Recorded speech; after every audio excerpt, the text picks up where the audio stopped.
ஒருமையில தான் பேசுவோம். நீங்க வந்து சரியான முறையில பேசியிருக்கணும். இளைய காமராஜர் சொல்றதுல இளைய காமராஜர் அது இளைய காமராஜரா வாழ்ந்திருக்கணும்.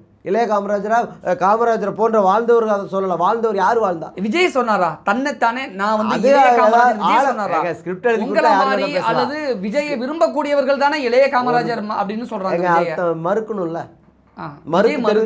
மறுக்கலையே, அமைதியாத்தான முறையில் நின்னாரு. அதுக்கப்புறம் நாங்களே எதிர்ப்பு தெரிவிச்சதுக்கு அப்புறம் மறுத்தது அது வேற. அதே விஜய் தான் அடுத்த எம்ஜிஆர்னு சொல்றாங்க. அதுக்கு கூட தான் விஜய் மறுப்பு தெரிவிக்கல. அதுக்காக அதிமுக எம்ஜிஆர் இருக்க வாய்ப்பு இருக்கு. ஒரு விதத்துல எம்ஜிஆர் இருக்க வாய்ப்பு இருக்கு. எப்படி சொல்றீங்க? எப்படி எம்ஜிஆர் அரசியல முதலமைச்சராக இருந்தா அடுத்தது யாருக்கிட்ட வந்துச்சு? யார்கிட்ட வந்துச்சு? ஜெயலலிதா மாட்ட வந்துச்சு. அப்ப அதன் மூலமா இப்ப நீங்க என்ன சொல்ல வரீங்க? விஜய் அவர்கள் அடுத்தது 2031 2036 வாய்ப்பு கம்மி இருந்தாலும் இல்ல இருந்தாலும் வாய்ப்பு கம்மியாக இருந்தாலும் கூட அவரோட ஆசை என்னவா இருக்குங்கிறத நான் சொல்லவே இல்லை. நீங்க தான் வந்து ஒரு நெறியாளர் ஜெர்னலிஸ்ட், உங்களுக்கு தெரியாம இருக்குமா? அதுதான் உங்களுக்கு தெரியும்ல. நான் சொல்றது எனக்கு தெரியாது, நீங்க சொல்லுங்க. விஜய் அவர்கள் அடுத்தது யாரு கூட இருப்பாரு என்னங்கிறது எங்களுக்கு தெரியும். ஏங்க உங்களுக்கு எம்ஜிஆர் அவரு ஜெயலலிதா கட்சி ஒப்படைச்சிட்டு போனது மாதிரியும் விஜய் இன்னொரு நடிகைட்ட ஒப்படைச்சிட்டு போன மாதிரி நீங்க பேசுறீங்க. விஜய் ஒப்படைப்பார்.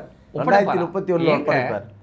கண்டிப்பா ஒப்படைப்பார். இன்னைக்கு அரசியலுக்கு வராம இருக்கலாம். இன்னும் ஒரு லீகலா வந்து ஒய்ஃபுக்கு சேர வேண்டியதெல்லாம் சேர்த்து எல்லாம் கொடுத்துட்டு அப்புறம் அபிஷியலா அறிவிப்பாங்க. கவலைப்படாம காத்துருங்க. நீங்க ஏதோ நடிகை விஜய ஏதோ நடிகையோட சேர்த்து வச்சு இக்கு வச்சு பேசுறீங்க. இல்ல உண்மை யாரு என்னன்னு புரிஞ்சு